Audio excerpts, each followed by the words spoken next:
I pressed go live.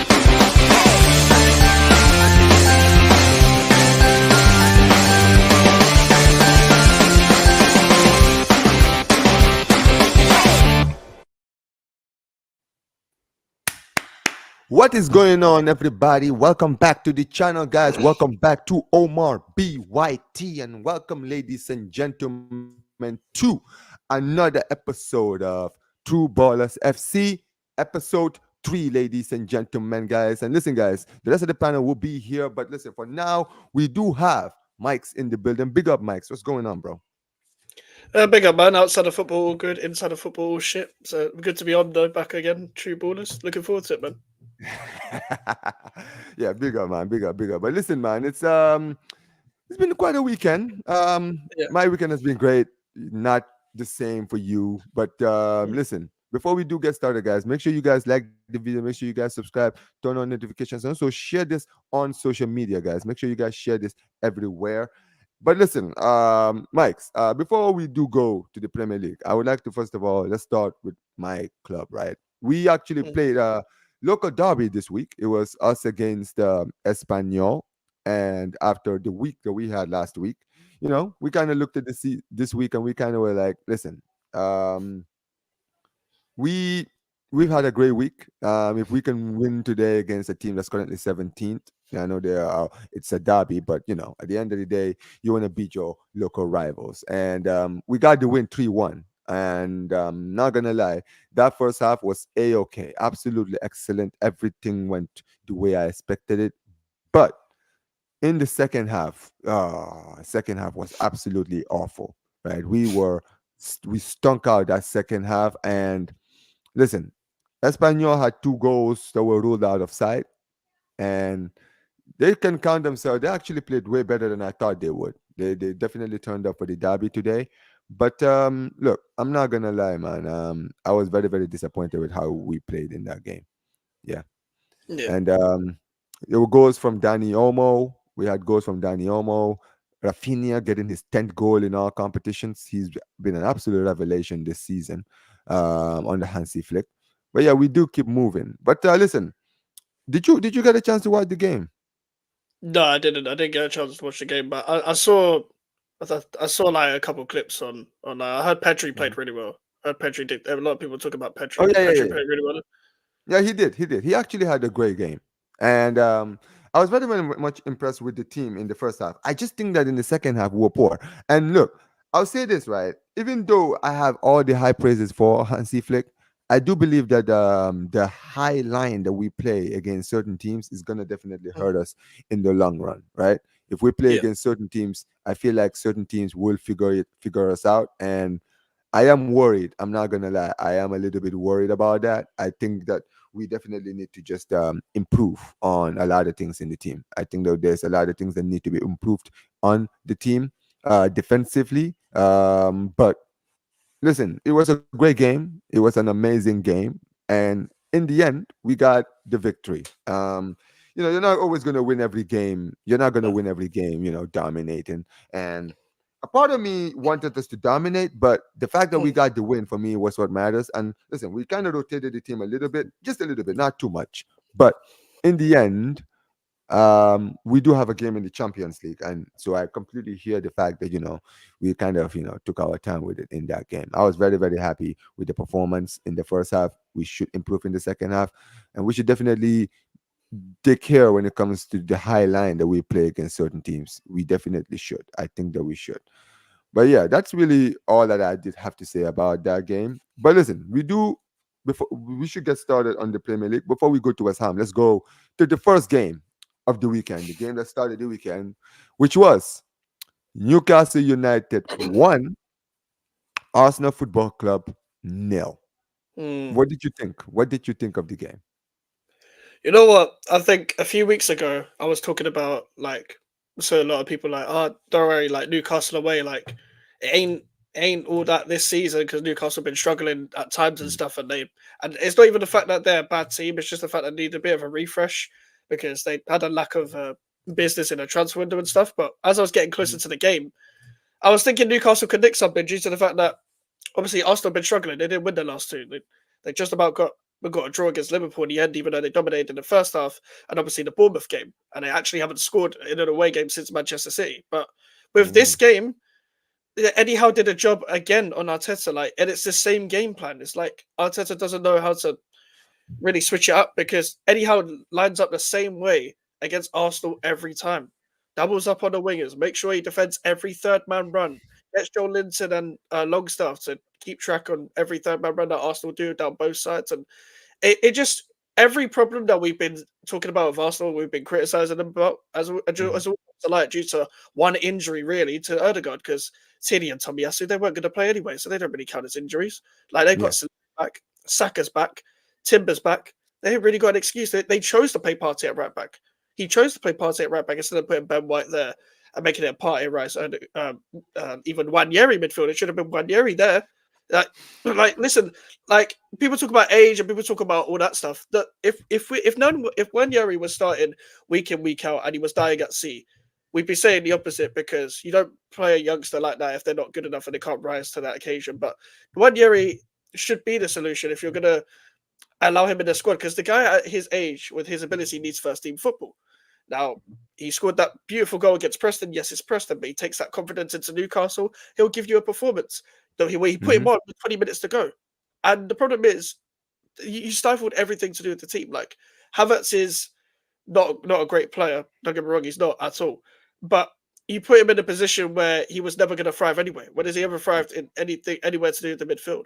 He says he's meant to be a striker for us, meant to be this guy in the box who just finishes chances. But he was put in maybe Odegaard's position, like Havertz and Trossard were just doing split striker jobs, and every time the ball went in the box, there was no one there to poach it. They Mhm. don't know how to break teams down, and I think in their last two meetings at St James's Park, it's only been one shot on target. They just look toothless, and it's not even like Newcastle were that good. They weren't. They Yeah, just that's the crazy thing, defended isn't really it? well. They defended really well. Gordon played really well, worked hard, and got the cross in. Beautiful cross. It's very rare you see a cross like that in the Premier League anymore.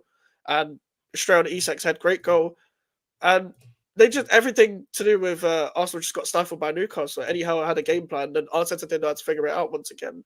And pressure should be on him because you're this is your third year in a row where you're meant to be in a title charge. You don't win it this season.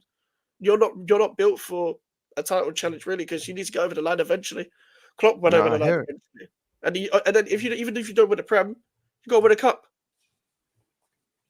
Bro, you know what's crazy to me, right? At the end of the day, it's absolutely disgusting watching the game, bro. Because Mm, yeah, listen, Abs, I'm actually gonna send you the link right now on the waffle. I'm gonna send it to you. I'm sending it to you right now.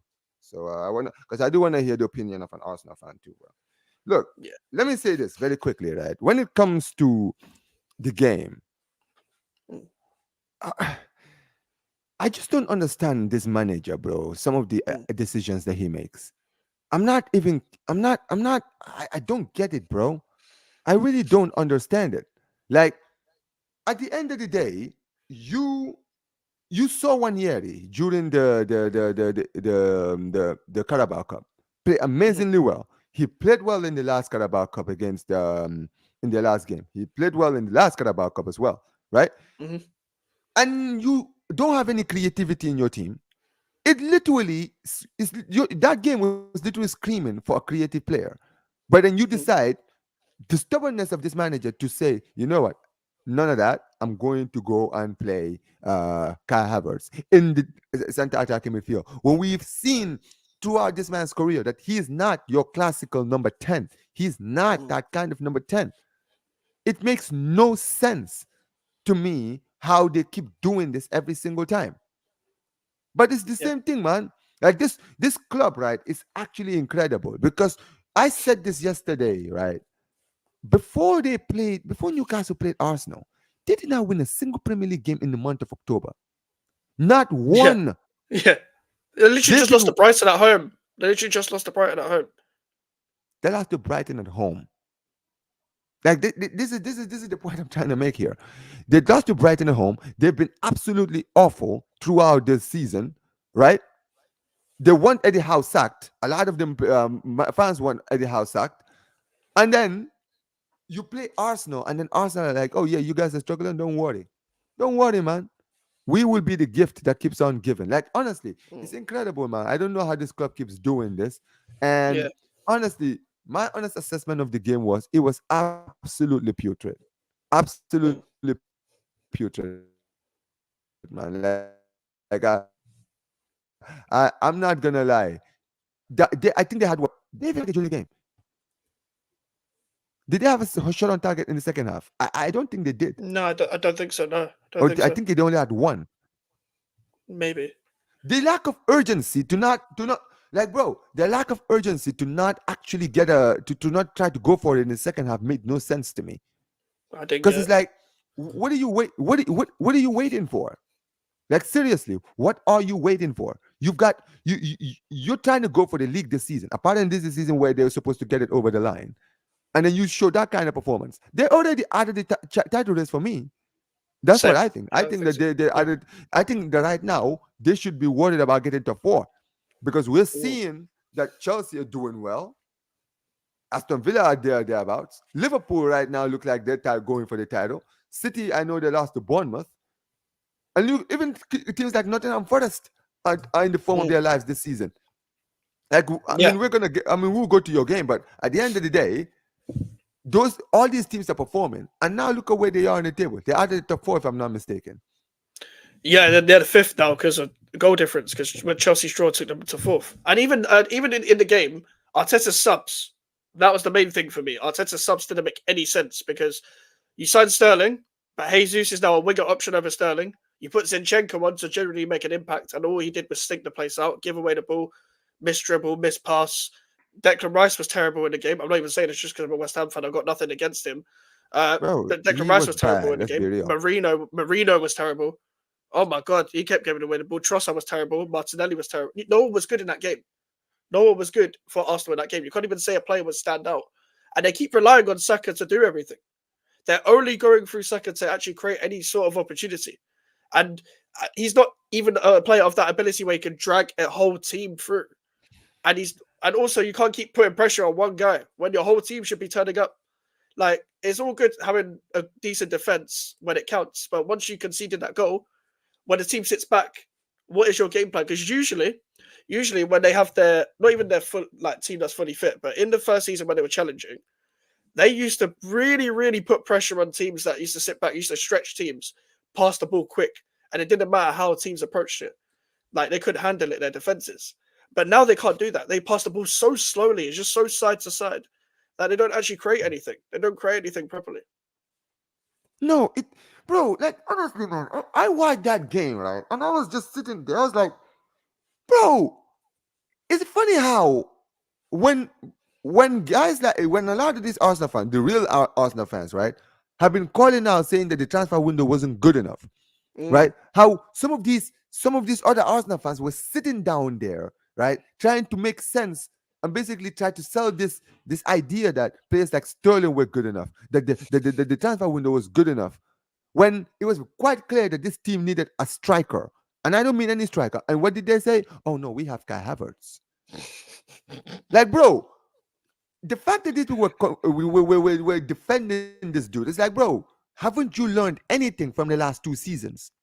yeah, What is exactly. like sometimes they say the definition of insanity is trying the same thing over and over, hoping for different results.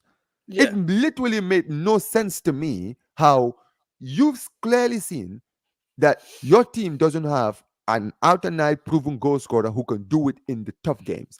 The tough games, keyword, Hmm. right? Yep. And yet, every single time, you always fall short at the same area every single time, which is when the pressure is on, you guys don't perform. It's that Mm. simple. It's always the same way with when it comes to Arsenal. Yeah, facts. And like it's always the thing is that the past couple of seasons, you could even argue, even though they lost the first four games of the five that they lost last year in the first half of the season, you can always at least say, oh, at least Arsenal start well and they fall off at the end of the season. You haven't started well. You've actually started even worse than you did last season. At least last season, you could say, well, Arteta was experimenting too much, and then you went back to type. This time, you can't even say that. You can't even say that. Like, injuries were always going to come to you. You underprepared in the transfer window. You didn't prepare. Like, and you sold squad players that you weren't going to use anyway. Don't get me wrong, but they were still Hmm. players that could have filled in at the last minute, and they weren't good enough anyway. But you didn't replace them. It's not like you replaced them. You don't have another number 10 if you're not going to use Wanyeri. Like, and what was the point?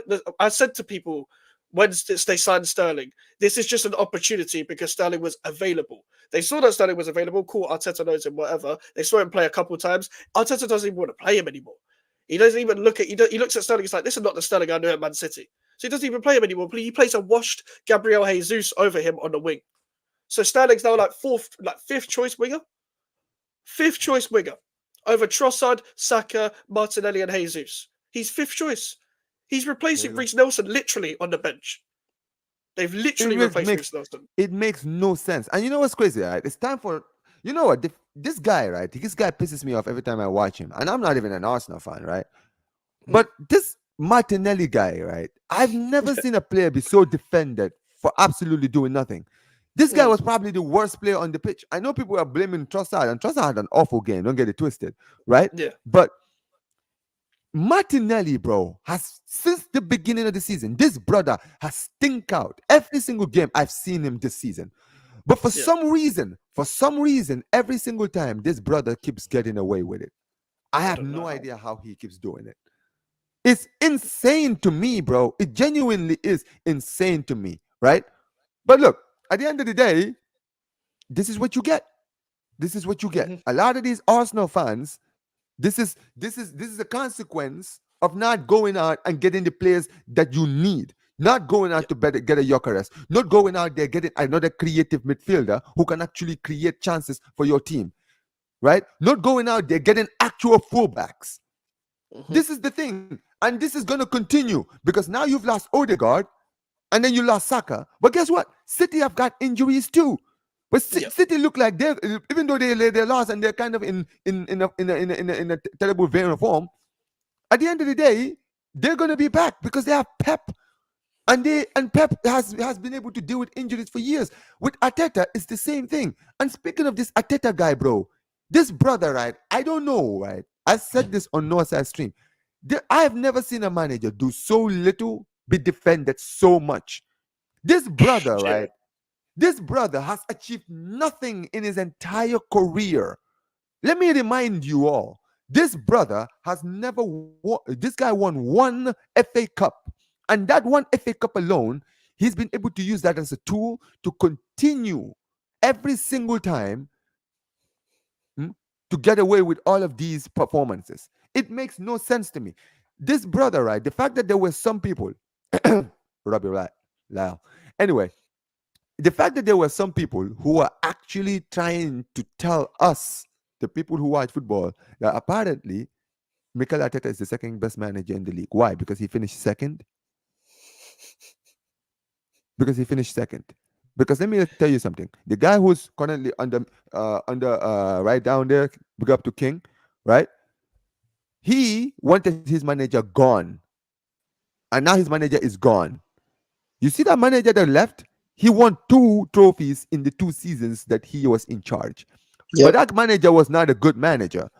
So Mm. I'm not hearing any of this about Yep. Ateta. I refuse Yep. to hear it, bro. David Moyes won a trophy with West Ham. Yep. He won. And we He wanted him won the gone. same, bro. And I wanted him gone, Ateta, bro. I wanted him gone, Ateta won bro. as much trophies with Arsenal as Moyes did with West Ham. Exactly. Exactly. And that was 5 years ago. This FA Cup was 5 years ago, nearly.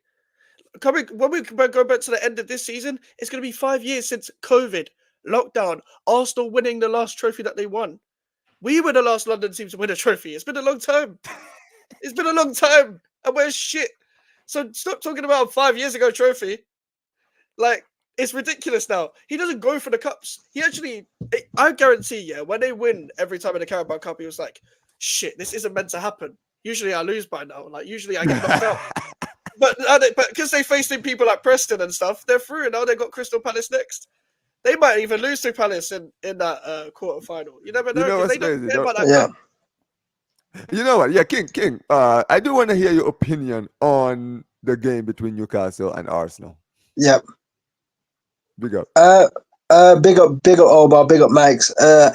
Very funnily, I said last week on this channel, I said if Newcastle set up the way that they did against Manchester City, Arsenal wasn't going to get anything out of the game. And Mm. look what happened. I said on this channel, on Omar channel last week, if Newcastle set There you up the go. way that Man City that they did against Man City, Arsenal weren't going to get anything out of the game, and that showed. When Arsenal go down, when Arsenal go down, and the teams do the same thing what they usually do, sit in a low block, Arsenal aren't able to break it down. That's why I said that they weren't going to get anything against Newcastle, because I knew that at St James's Park the fans will be up for it, and I had a feeling Newcastle would get an early goal, and they did. And Mhm. I had a feeling once they got the early goal, they were going to do the Arsenal thing, just sit back and allow them to have possession and and and not be able to break them down. This is what I'm saying. Like Arteta has had 5 seasons Mhm. at Arsenal, right? This man in his first 2 seasons were playing defensive football, and then suddenly he was playing attacking football. Now he's gone back to the football that he was playing in the first and the second season Yep. with with more of his players, by the way, because a lot of Arsenal fans said, "Oh, Arteta can't play the way that he wants because he doesn't have the players. We can't play the attacking Well, football because we don't have the players." and whose fault is that? Whose fault is Yeah, that, yeah, bro? Like, cry me a river, bro. I mean, I don't. I'm not hearing that. I'm sorry. Yeah. If all these Arsenal fans that make all these excuses, I'm like, bro, get out of here with these excuses. I don't want to hear it, bro. Nobody wants to hear that. Nobody cares. Because let me Yeah. explain. This brother, yeah, it was his choice. It was his choice to get rid of players like Aubameyang. It was his yes, choice to not go out there and get a proven goal scorer like a Ivan Tony or a Victor Yokeres or any of these strikers or Victor Osimhen. Yep. That was his choice. He said that Kai Havertz was the guy.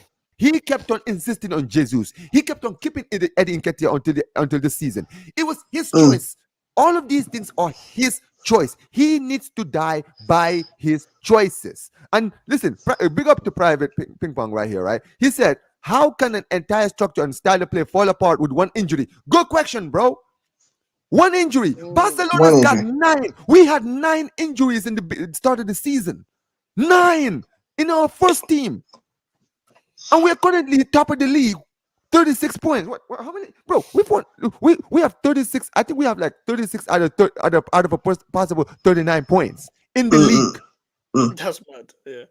That's My mad, point bro. is, but this is the thing. This is the thing. The difference is managers, right? Mm. This. You know what it is? This is why I don't hear it with these people who are trying to use injuries. You're telling me one injury, and also fine. Odegaard is a key player. He suffered an injury. Fine, I hear all of that. But let me also ask this question: then, if that's the case, then why is it that your manager didn't go out there and actually get another backup creative player on the Mm. team? Right? Yeah, Why did he insist on going to get Mikel Mireno? And you know this Mireno guy, right? I've said this before. I've said it before, and I'm glad that people are beginning to see it. This brother, I told people about this guy, right? I told people that this guy, when he was at Real Sociedad, him and Zubamendi was protecting this guy, and people used to laugh at me. I'm like, bro, I watch La Liga every single week.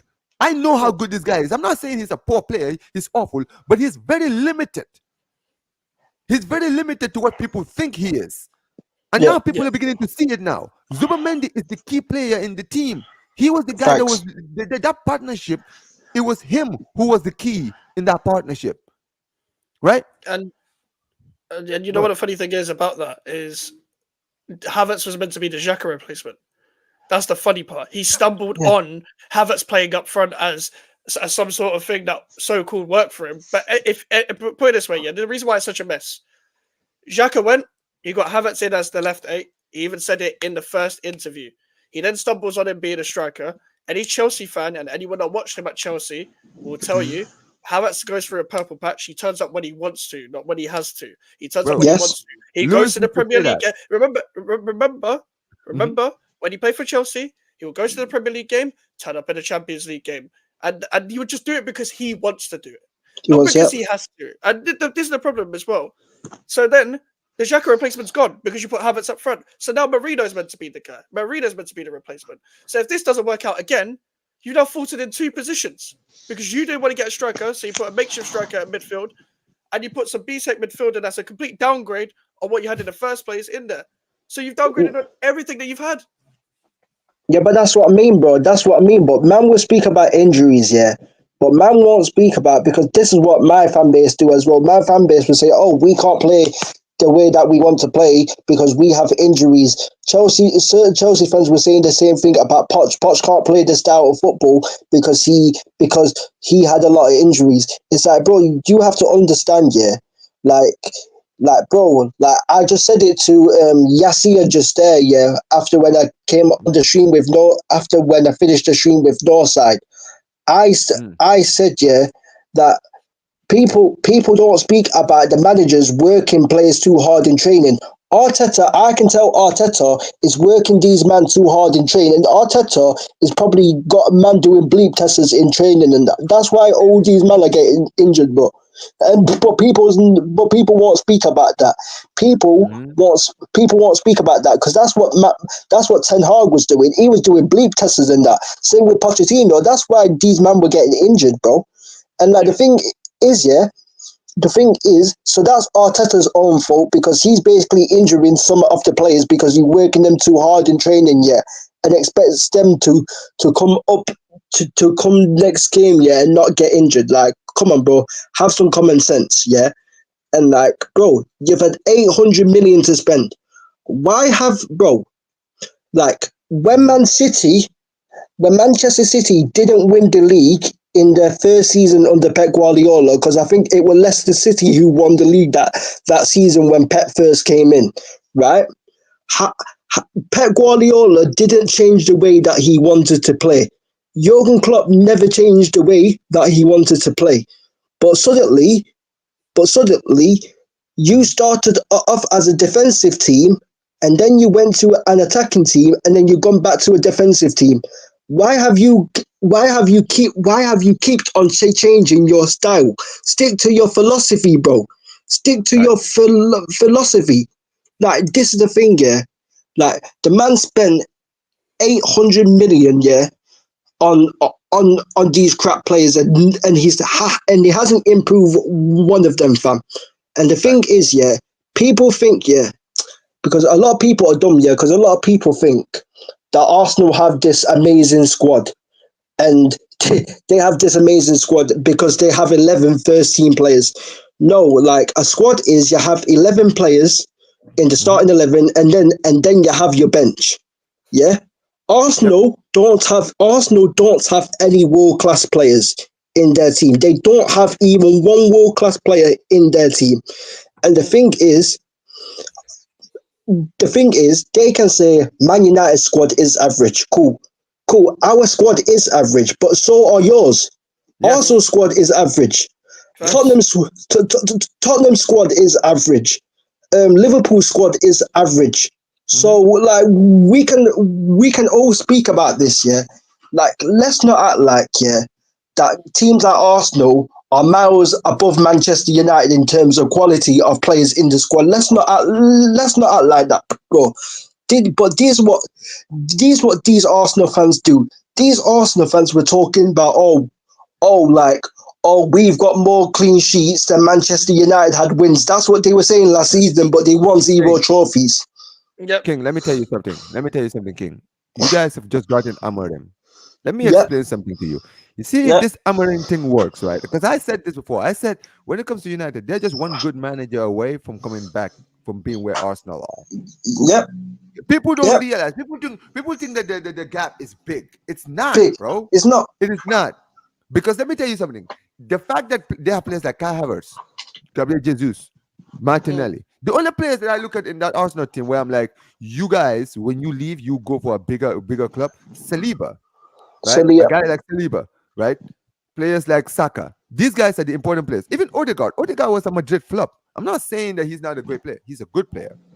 Absolutely. Yep. But it shows you, right, the mindset of this club and this manager, the fact that you've gotten that close that you could almost touch the trophy, that should give you the motivation of, all right, next season we're gonna go all out. This is the same thing. If you remember, Mike's, this was the same thing that Pochettino used to do. Pochettino had an Yeah. opportunity during the time when Tottenham were great, where he could have taken other cups seriously, like the FA Cup, the Carabao Mm, Cup, right? yeah. But you know what happened? He would always play the second string in the FA Cup and in the Carabao Yeah. Cup. And then he would focus all of his attention on the league and the Champions League. And then he would Mm, always get close to the league and then lose on the last few games. There was a season yeah. where you guys, where you, the season when Chelsea ruined their title hopes. The season when you guys ruined their title hopes. Yep. Lanzini's goal, right? Let's see And it. Yeah. then you have Liverpool, right? Who, when they got close, they were just about to take the trophy, right? I remember that season. There was a lot of people who were saying, "Why is it that Liverpool are going for the Champions League and the league, right? They Mhm. are already top of the league, right? Why don't they just focus on the league and just maybe forget about the Champions League maybe until next season, right?" But at the end of the day, they kept on proving themselves in the Champions League. They became they got this close to winning the league. But guess what? In the end, they won the Champions League. So guess what? They won a trophy, and that's what you do as a manager. You take every cup seriously Yep. because That's it is not a guarantee to win the league. You understand what I'm saying? Right? At that. least you can say, at least you can end up the season and say, hey, at least we got this. And that's the Yep. thing. I feel like with Arteta, a lot of people would have been more patient with Arteta if Arteta at least won the FA Cup last season or the Yes. Mm, Carabao Cup. Then people yep. might say, well, at least he won this. You understand what I'm saying, right? So he's proven Yep. that he can get it done. He just needs maybe this player and that player and this player and that player in this area, and then we can finally see the best out of this Arsenal team. But Mhm. but unfortunately, we're always gonna be where we are now. Big up to you, Prime. We're talking about the Arsenal Newcastle game. What is your honest opinion on the game, bro? Um, I didn't watch the game, but my Arsenal slander senses were tingling, so that's the only reason I'm here. Um, Uh, yeah, man. That's why I had to get you on, bro. I was like, yeah, I man. You think need to. people just need to be honest about Arteta. He's a defensive manager. Like that's his philosophy. Yeah. We just need to be It's honest. That brilliant. one season of attacking football was an anomaly. Let's just be real. He's just a defensive minded manager. And which is fine, by the way. Like I like pragmatic football, so I don't mind that. But you know, you'll get criticized for your style if it's not effective. Chelsea got criticized for what we did, but we still won trophies at the end of the day. Pep got criticized for his style of play when he first came to the Prem, but then he was successful, as did Arteta. But then he was successful, or the Arteta Mhm. club. Arteta's not good enough to take Arsenal over the line, and that's not necessarily a negative towards Arteta because he's Mhm. still a very young manager. He shouldn't be expected to take Arsenal over the line. The only reason why he gets a lot of stick is because Arsenal fans have gassed him up to 1 billion. Mm, But if people were just There you go. honest about what he is, being honest about he's a nearly man. He is what Poch was at Spurs. He'll Exactly. take you, he'll build up a team, but he won't get you over the line. That's what I expect from Maresca at Chelsea. I expect him to build us up to be title Mhm. challengers. I don't expect him to get us over the line. However, along the way Mhm. to getting to being title challengers, I expect us to be winning a Carabao, FA. We're in Conference League now. I expect us to win that Yeah, and that pick should up be a things guarantee. along the way. Let's be And real, that's what Arteta because I has watch not done. because this is the thing, Prime. He's I've not. actually seen I've seen the Conference League groups. I've seen the teams in the conference. I'm like, bro, I'm sorry. That just the second team should walk the trophy this season. I'm not even joking. Like, think about it. Go if you go and actually check, you will see what I mean, bro. I'm seeing teams that Yeah, I've but never heard that's before. but that's my point. Like Mhm. when Arsenal were in the Europa League 2 seasons ago, when they were playing this amazing electric football, Mhm. they got knocked out, I think, in the quarters. yeah, by Amorim Sporting on penalties. Yeah, And at home. the season before that, they got to the round of 16, I think, and lost to Olympiacos. No, forget that. In between that, Villarreal semi-final. Like this, like that should be a big dark mark. Yeah. That like Maresca, if he doesn't win the Conference League this season, I mean, it doesn't necessarily mean I'll want him sacked because context may apply to certain things, but that is a big strike. That's a big strike. If you can't win a Conference League or Europa League, why should I believe that you can win me a league title or a Champions League? You know how difficult it is to win a Premier League title. Only I think 5 clubs have won it. Chelsea, City, Liverpool, Leicester, Arsenal. Only 5 clubs have won it. Blackburn, 6 clubs have won the title. As great as Spurs were under Poch, they were the best team in England for a period of 2 Blackburn seasons. also won it. They never won a title. This Arsenal side is similar to what Poch did. Great on every single metric: XG, most goals in the league, least goals conceded, shots on target, best centre back partnership, best striker in the league, best English player in the league, best midfielder in the league, best fullbacks in the league. Everything that's said about Arteta's team was said about Poch's team. At the end of the day, you didn't win anything. You didn't win a single thing. And with Arsenal, I'm not expecting them to win a title. I think, again, like, to expect a rookie to win the Premier League is ridiculous. But I expect them to win something. And the fact that you're not taking these cup competitions seriously, because that buys you more time, by the way. Like, look at United. It was ridiculous for them to keep Ten Hag. But at least Ten Hag kept saying, I've won 2 trophies in 2 years. At least that is something, whether or not it's enough to keep him in a job, but at least that was something. The fact Arsenal are supposed to be the second best team in this country, that Ten Hag still managed to win 2 trophies ahead of them, like that's got to be a major red flag. At least for me, anyway. That's a major red flag. 100%. I actually rate Arteta. I think he's a very good coach. I think he gets massively disrespected because of Arsenal fans overhyping him. If he wasn't at Arsenal, that's true. Doing this I hear that. Club, but also I think this disrespect. But then again, he's also not this generational amazing manager either. But that's the thing, Prime.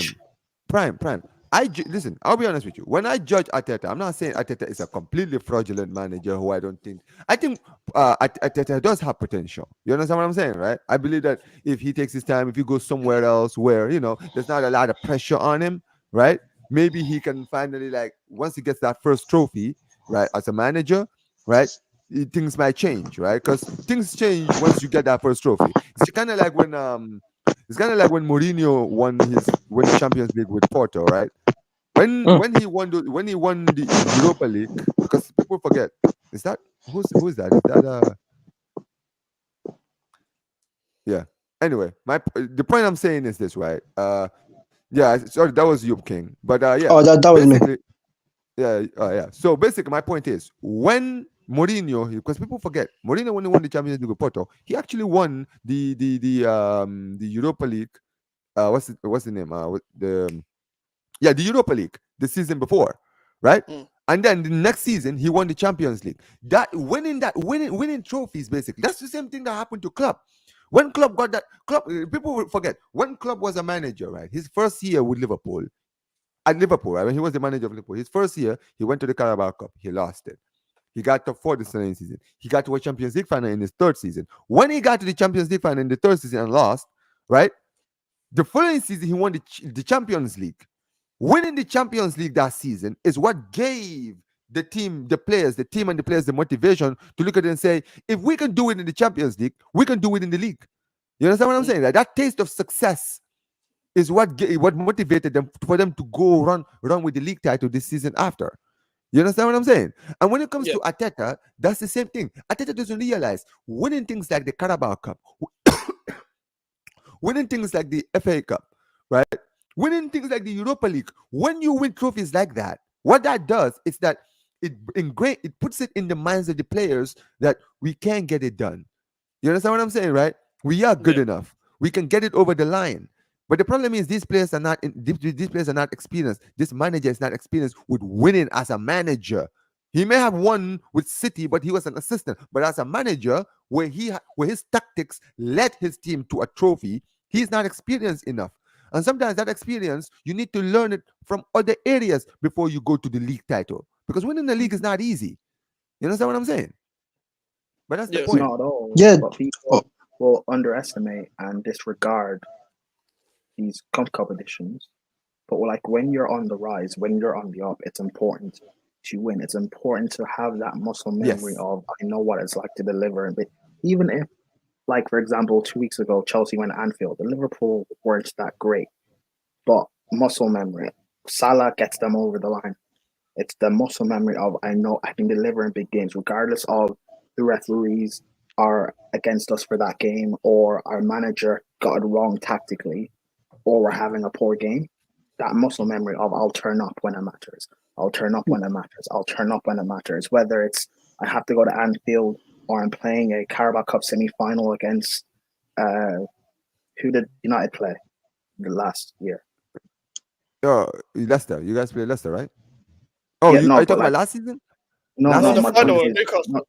mm, no. My point is, regardless of who you're playing, whether you're playing Or a who League you Two playing? side in the semi final of the Carabao Cup, or you're Oh, going to Anfield, that muscle memory Right. of I'll deliver, I'll deliver, I'll deliver, I'll deliver. You need that as a player. You need that as a manager, and they don't have that in their team at all. Their only Mm, winners is Jorginho, who doesn't play in their first team. Zinchenko is not mm. good enough either. Jesus is not good enough. Majority of their squad isn't necessarily good enough individually. As a system, mm, it works, but then again, it only works to a certain extent because Yeah, that's yeah. absolutely true. you need But you listen, need to but turn up. And I believe a different manager with mhm. the same squad would have got Arsenal over the line the past 2 seasons. You can't Yeah. be Oh, top for you can't be top for what, a 97% and not win the Premier League. That's embarrassing. mm. Even that's I'd expect embarrassing. Spurs to win. I'd expect Spurs to win it from that point. You have to win, and the fact that you didn't, and 97%, bro. Arteta You should win. kept I his don't care who job. you are. Yeah. Mm. The fact that he kept his job after that, Arsenal fans accepted it. Like, what do you It's want me to say? crazy. Bro, it's great, bro. But the thing is, yeah, this is the thing as well. Yeah, Omar just mentioned it. Arteta was at City. What was Pep Guardiola's first trophy at Manchester City? A Carabao Cup. That was his Yes. first trophy. And like the thing is, yeah, the reason why Man City have been dominant and dominant and dominant with Pep and over the years and stuff because they've won other trophies along the way. Like Pep's dominance started by winning that Carabao Cup, and once they won that Carabao Cup, that gave the players the experience of of of of getting over the line. And this is the thing, yeah. And if Arsenal are not careful, Mhm. in the, in half of a decade, in the next 5 seasons, they could be behind Chelsea and Manchester City, bro. Manchester City, I remember I did some research, and like Manchester City, if you take the community shields out, yeah, Manchester City are only 3 total trophies behind Arsenal. And I think Chelsea are like 6 behind Arsenal. Arsenal could be Arsenal could become the 5th biggest club instead of the 3rd biggest club in England. You know how big that is? They could Mm. become the 5th biggest club in England instead of the 3rd biggest club if they are not careful. And Arteta's seen Pep do it himself. He's seen Pep Guardiola win the Carabao Cup first, and then win the Premier League, and then win the Carabao Cup again, and then win the league again. Like Arteta's seen him do it, but it's like, but for some reason, when he's gone to Arsenal, you know what? You know what? I ain't going to take the Carabao Cup seriously. You know what? I'm going to put all my eggs in one basket and go for the Premier League and go and go and try and win the Champions League. But we've seen it now that has completely backfired. And Mhm. this is why you can't take any trophy for granted. That's it, bro. Yeah, but listen, we will move on because we spent too much time talking about this club. Mm. Mikes, so you guys this weekend played against the most informed team in the league. Let's call it out for what it is. I feel like people have been sleeping on this Nottingham Forest team, and it's time for them to start putting some respect on Nottingham Forest, man. Nottingham Mm. Forest 3, West Ham nil. But when After the Chelsea play high against of Nottingham beating Forest, Manchester United last season, You were when on a high when you beat Manchester United last season, and then reality struck because it reminded you that Lopetegui is still in charge. when So, Chelsea when Chelsea drew against Nottingham Forest, by the way, we uh-huh. got slandered by rivals. That was embarrassing. But hey, Hey, West Ham, it's not easy, is it? It's not easy. Hey, my, listen. I predicted a loss. I predicted a loss. I said we I were going know, to but lose. messing with you. hey, listen, Yeah, of course. the floor is yours, man. But listen, how can I predict on my match preview that either one of Edson Alvarez or Guido Rodriguez would get sent off because of the mobility of the Nottingham Forest players? And guess what happened? Edson Alvarez got sent off. Alvarez got I sent off. Oh predicted my it. days. I predicted it on my match preview. If anyone wanted to go watch it back, it's long, but you'll find it. You'll find it. I wish I clipped it up because how can I get it right? But the manager can't see that. Okay, it might be a struggle because this bozo in midfield can't handle pace with Alanga and Gibbs White and Hudson Odoi and them. But that's the only player that I'm going to blame Mm. because you see the rest. It's on the manager. We've talked about this for weeks, Omar. We've talked about this for weeks. I was Lopetegui out after the Chelsea game. I said millions of times that I said it on leading up to the Chelsea. I did many previews for many Chelsea fans after we drew to Fulham and we had a horrible game plan against Fulham, playing this nonsense football. That if we lose to Chelsea, I'm out because this wasn't the football that I was seeing at the start of the first three games. The way we approached the Man City game on the third game of the season was how we were meant to play for the rest of the season.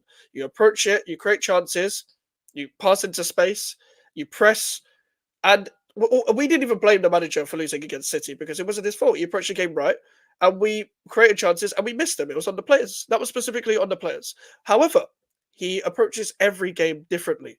So the problem with that is, yes, that's fine with tinkering. That's fine. It's fine if you want to tweak stuff. That's fine. But he approaches games completely differently. So one team, we look like we're trying to play out from the back. 1 week, we're trying to long ball it like Prime Sam Allardyce's back like 12 years ago. That is how we play. And the problem is with this game, he went to, for the first time ever, he went to a 3 at the back. But he went to a 5 at the back with 2 DMs. So Wan-Bissaka and Emerson wing backs, Kilman, Tadibo, and Mavro Patterson centre back, Rodriguez and Alvarez in midfield. So your only creativity is Paquetá in the front three. And Paquetá has been shit this season, yes. Well, but Paqueta is not even that kind of a creative. and this is the problem. Every player we said that was good last season is shit this season. Who's the fault of that? It's the manager. Now, it's funny how everyone is coming to see it now. I'm not the most popular West Ham YouTuber, but guess what? I was the first one to say this shit. But you called me negative because it's in You're September. toxic and negative. Because it's in September. I said it in September. Get the manager out in September. I said, get him out. I knew he wasn't going to go. He's still not gone. I get it. Fabrizio Romano said on the article that he's on the brink. That's not good enough. Get him gone. And the thing is, this club isn't serious because even if the manager goes, we just hire free agent managers. We're not going to pay compensation for anyone. So Edin Terzic, for example, is the favourite. I don't think that solves anything. I personally don't think that solves anything because I don't know what an Edin Terzic team is. I watched him in the Champions League. And listen, it may not be enough of a sample size, don't get me wrong. But for example, I watched Porto against Arsenal, and they played Arsenal twice. I know what a Sergio Conceição team looks like just from those two games. Yeah, because it was clear in those two games. That's the only times I watched Porto. But when I watched Dortmund, they played well. But I don't know what a Terzic team looks like. Terzic was actually at West Ham before, but as a coach under Bilic. And that's people's drive to say, but he knows the club. But he knows the... I don't give a fuck. I don't give a fuck about he knows the club. That's why I didn't want this whole Carrick thing when people are looking at us with Carrick. Again, good manager. Good manager. He could be a very good manager. Don't want him at my club, though, because people use this whole, but he knows the club nonsense. But he came through academy nonsense. Mike. I don't care about former players, Carrick. former staff managing this club, because this is what fans do. They're already doing it. Trust me. I know Carrick's a good coach. I watched the championship. Carrick's the guy. He's the guy. Trust me, he's but the guy. But the problem is, even if he was the guy, we're not going to get him. We're not going to pay compensation. We're not going to pay compensation for anyone. We don't want to pay compensation, even though we allowed the director of football to run the transfer window. You don't want him to run the managerial aspect. I don't get it. The owner steps in and gets the cheap option. You're not going to go anywhere with this. You're not going to go anywhere. The thing is, I'm past caring whether we concede a goal or not, because I know what's going to happen. I don't care. I don't do watch-alongs, but if you saw me do watch-alongs, you should be sitting like this just for the whole game. I am reacting. That's how I am in my house, just reacting to West Ham games. I ain't throwing my mic around. I ain't throwing a bottle around. I ain't throwing shit. I don't do anything. I don't do anything when the goal goes in. I You pass know care. why? But It's but gaslighting, bro. Max, you know why? It's because when you know what is coming, it's Yeah, hard for you to be surprised. You yeah, understand what I'm saying? exactly, bro. So You, it doesn't you mean can't you're kill a gonna man be that's dead. happy. You can't Mhm. kill a man that's dead. You can't say nothing to me. This is the thing. People try and banter me about football. You think I care, bruv? Like people are sending me shit like, "Oh, trust the bro." This thing means nothing to me. If I hear one more person say "trust the process," I will block you. Seriously, shut the Bro, fuck up. that whole trust the process thing is one of the worst things that's ever happened in like In social football, media, man. bro. Unreal, bro. Bro, this is the thing, yeah. If if I know this club isn't going to be serious even with the next manager, I'm just saying there like what? Like what do you want me to say? What do you want me to say? Like there's no point getting excited because we always do this where Right. we set up with a good squad. As a bad manager, and not even in my lifetime because I haven't actually seen a squad like this before. People could compare it to the Pellegrini season. The Pellegrini season, even then, I didn't like the squad at the time. The Bilic season, we had Payet. That was it. We just went through Payet at the time. It was without Payet, They're Bilic should Pirate have. FC basically. Yeah, Yeah. yeah. Bilic should have a game plan outside of Payet. I didn't see the squad like this under Allardyce. We had just hard-working Brexit players. That was it. Like before that, we had the Academy of Football type players with Lampard, Defoe, and all that at times. But I'm too young. I'm too young to see all of that. But with this squad, this is the best squad I've seen at West Ham. I still don't like some of the players, but this is the best squad I've seen. This is a European challenging team that what it should be anyway, Mhm. at best, in my opinion. And this is the thing. I didn't have expectation at the start of the season. People need to realize this. I didn't. I said, give me an identity. Give me an identity and get me at least a top 10, because then I can say Mhm. you can go for Europe next season. If you don't get Europe next season, then I won't be happy. You're gone below way below my expectation in the first 6 games. Because I don't know what the identity is. And by the way, are people going to be like, it's 10 games? Listen, Maresca, Hertzler, Slot, these are all managers that came into their clubs at the same time as Lopetegui did. You know what they're trying to do. End of conversation. End of conversation when it comes to style And, of play. and also and also let's call it out quickly. Let's just skip all the nonsense, right? At the Mm, end of the day, it's not like you guys didn't actually go out in the transfer window actually get the players that you need. You guys mm, went and got some great players in the transfer window. Some of it mhm. was a great signing. Yep. Soler was a great signing. You guys Mhm. signed so many good players. Think about a club like Liverpool, who barely is. Did they even sign? They signed Chiesa, if I'm not mistaken. I think that's the only guy that they signed this Yeah, season. that's Only the guy only side. they signed Was that? Mamadash really, but then he went back on loan to But no, Valencia no, but for that guy hasn't arrived yet. That's a future signing, right? So Mm, that's a team that's been having issues, right? But that team is currently top of the league. yeah. That's what's crazy to me. That team is Mhm. currently top of the league. But you, right, who have actually signed a bunch of players who a lot of them I actually rate.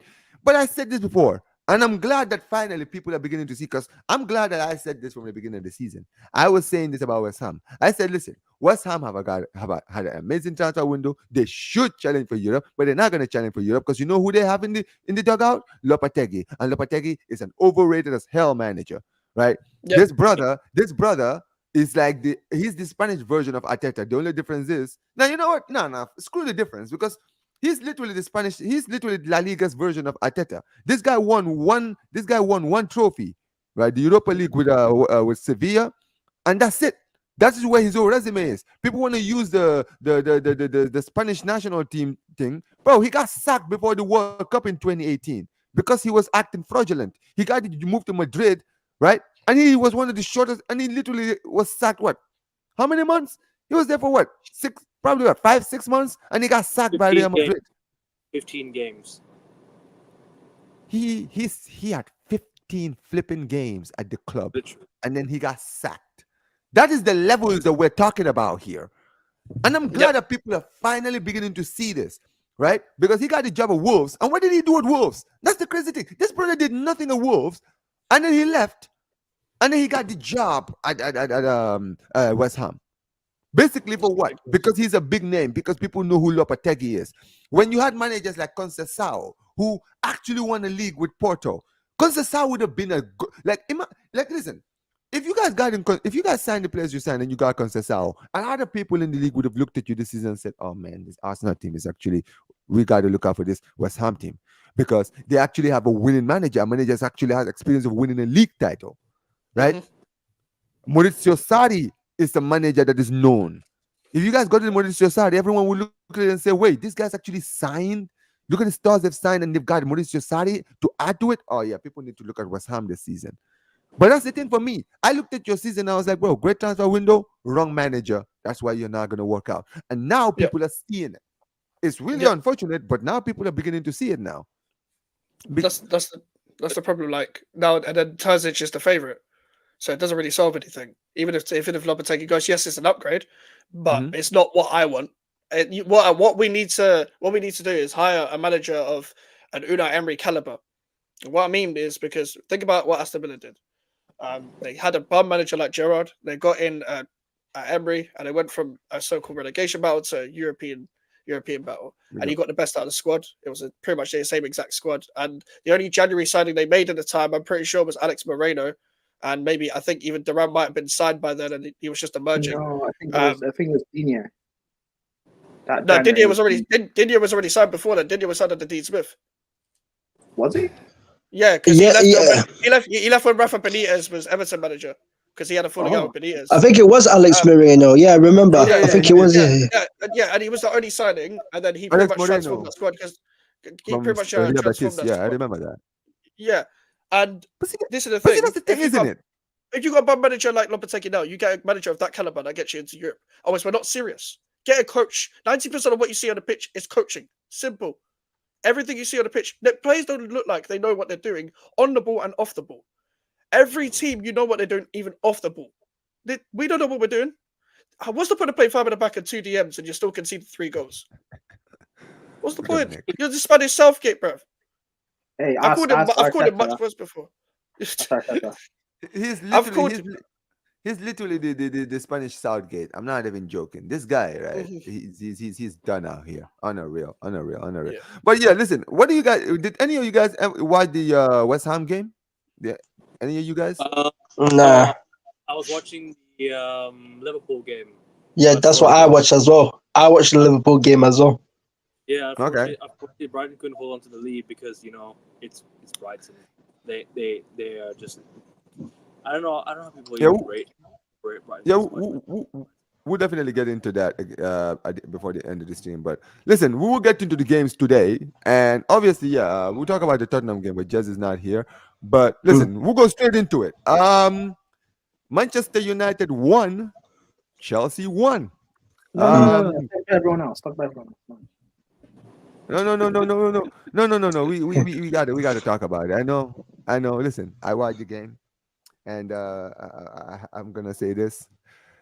Yeah, that is a 90 minutes I'm not getting back. Am I? I'm never getting back those 90 minutes, am I? You know what, right? The only good thing I would say come out of the game is that it is a 0-0. That at least we saw goals. At least we saw goals, because I'm not joking, right? Bro, that game, bro, listen, I'm gonna let you guys talk about it. Yeah. King, talk to me, bro. What did you think of the game? Yeah, it wasn't a great game, bro. Obviously, I expected the game to be a bit better. I expected Chelsea to dominate most of the ball. Obviously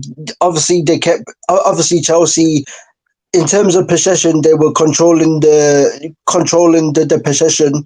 Obviously, Man United were just playing on transition counter attack. Obviously, but obviously Madueke had a chance in the first half where he hit the post, and then obviously in the second half, Pedro Neto had a half chance, and then Enzo had a chance when Chelsea equalised from Caicedo. Apart from that, they didn't create really too much.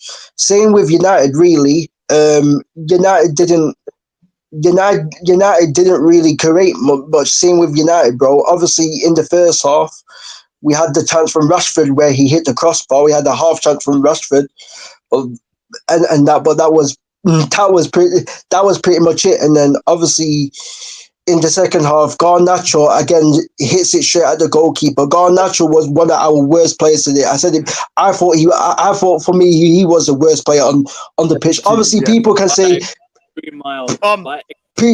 because the thing is, yeah, I've said it about Garnacho for time. even when he broke through at United, yeah, like I remember my fan base was saying, "Oh, I remember when he came off the bench and he scored against Fulham when he came on from the bench, yeah, and like people were saying, oh, we should give him the new number 7. People were saying he's a new CR7 and all of this, yeah. But like, bro, like I've never rated the guy. I've never rated him since he's come through. I've never ever rated the guy because I like technical ballers. I don't like these kick and run merchants, but go down the line and flash it straight across goal. That's what Garnacho was doing the whole entire game. He was just going down the line yet again, and flashing the ball straight across goal. That's what Garnacho does every single game. And like Garnacho also takes shots at random areas where he knows that he's never going to score, but he just takes shots anyway. Like the thing is, yeah. The thing is, what people have to understand is, yeah, because obviously now Amarim's going to come in like next week and that, yeah. Like the thing is now, yeah, like I saw Sporting play against Nacional. I think they're playing Nacional and they won 3-1. And like the way that Sporting play, you have to be very intelligent. The way that Amarin wants to play, you have to be intelligent. Your IQ has to be top. And like the thing is, yeah, is that how Amarin plays is that obviously the wing backs are basically wingers, and the wingers are basically 2 number 10s. So basically, he plays with 2 number 10s, and he has and obviously the 2 fullbacks are the wingers. That's where the width comes from. And obviously, he likes his centre backs to defend in wide areas. So that game has shown me today, and other games have shown me from United that certain players are not good enough. They've never been good enough for the club, and they're never going to work under Amarim. Like for example, we need to get rid of. For me, I said it before. We need to get rid of Mount. We need to get rid of Bruno. We need to get rid of Rashford. We need to get rid of Rasmus. We need to get rid of Garnacho. We need to get rid of Lindelof. We need to get rid of Luke Shaw. On Northside Channel, I listed about 8 players that Amarim has to get rid of. Fire seal everybody, bro. No. Because these man. The reason why I say that, Omar, is because these men are not intelligent. I know these men are not intelligent. Like Amarim's football is very high level, and like it's very high level, and it's very IQ. You have to be intelligent, and these men are not intelligent enough, bro. Amarim likes to play 1 touch, 2 touch. Amarim likes to play 1 touch, 2 touch, 1-2s around the box, and that's what Amarim likes to play. Amarim likes to be direct, playing 1-2s. That's what Amarim likes to play, bro. And like for me, that showed me the game showed me even more today that some of these players are not going to work. And even Lisandro Martinez, who I do like technically, yeah, I have a big doubt about Lisandro, because the thing is with Lisandro in Amarim's system is that, like I said, in Amarim's system, Amarim wants the centre back to defend in wide areas. That's one thing that Lisandro Martinez isn't good at. He isn't good at defending in wide areas. He gets exposed in wide areas. So like this is the thing, yeah. And like I want to see Amarim come in, and I want to see him come in, and I want to see him come in, and the players that he does want and the players that he doesn't want, I want him to put them in the reserves. That's what I want to see. I want to see that shit, bro. Because I'm sick and tired, yeah, of my fan base thinking on emotion. My fan base always think on emotion, and they never think logically. You can in business, you can never think emotionally. You always have to think logically in business, bro. And this is what this is what it is. Yeah. So yeah, man. Like even even though Chelsea didn't cause us too many problems today, we didn't at the same time. We didn't cause Chelsea too many problems at the same time. Both teams were there for the taking at times, and Mhm. and both teams didn't take. Not one of us took advantage of it. Chelsea didn't take advantage of it, and Man United didn't take advantage of it. That's it, bro. That's it. Yeah, man. Listen, I completely echo your thoughts as well, man. Okay, okay. What did you think of the game, bro? I'm fuming, bro. Trust me. I'm really upset, man. We could have won Mm, that game. We really could have won that game. I'm not joking. That game, right? Chelsea were poor. It was the worst games in a long time. It was worse than when mm, they went to Anfield. Real talk. It was much worse than when they went to Anfield. They actually played alright against Liverpool. I actually give Chelsea credit where it's due. They actually put in a decent shift against Liverpool. But against us, they were shit today. They were awful today. Chelsea could have lost that game. However, they also mm, could have won that game at the same time because they had the same amount of chances as us. However, our chances were more clear cut. I think if you look at it from an eye test standpoint, right, we were not good enough in front of goal today. Garnacho, right? I was willing to give the guy a chance. I was willing to say, you know what, I'll give you one more season. But after mhm. tonight, I just can't anymore, man. I just can't anymore. Why are you running into defenders time and time and time again?